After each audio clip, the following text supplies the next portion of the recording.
ध्रुव को वर देने वाले श्रीहरि।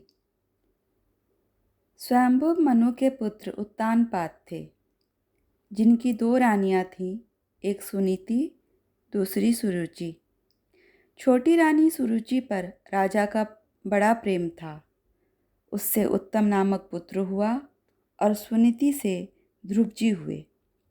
एक दिन राजा उत्तानपाद सुरुचि के पुत्र उत्तम को गोद में बिठाकर प्यार कर रहे थे।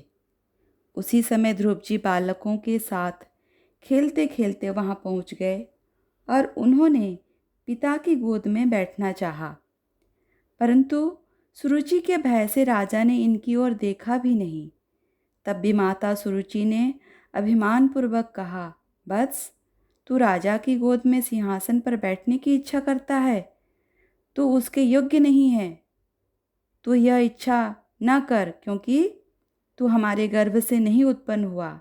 जा, पहले तप के द्वारा भगवान को संतुष्ट कर उनसे वर मांग कि मेरा जन्म सुरुचि से हो, तब हमारा पुत्र होकर राजा के आसन का अधिकारी हो सकता है।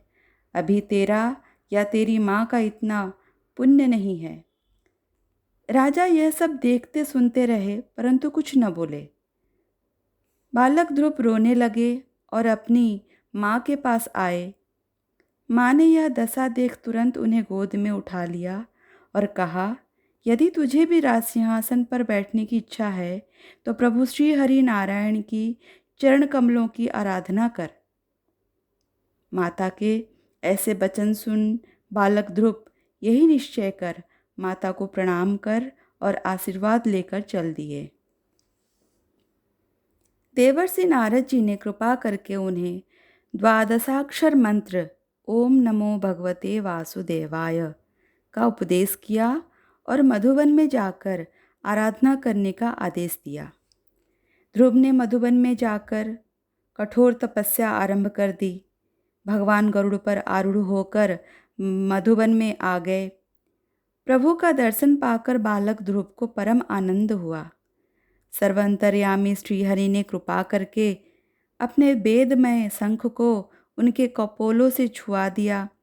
ध्रुव को तत्काल दिव्य वाणी प्राप्त हो गई और वे भगवान की स्तुति करने लगे।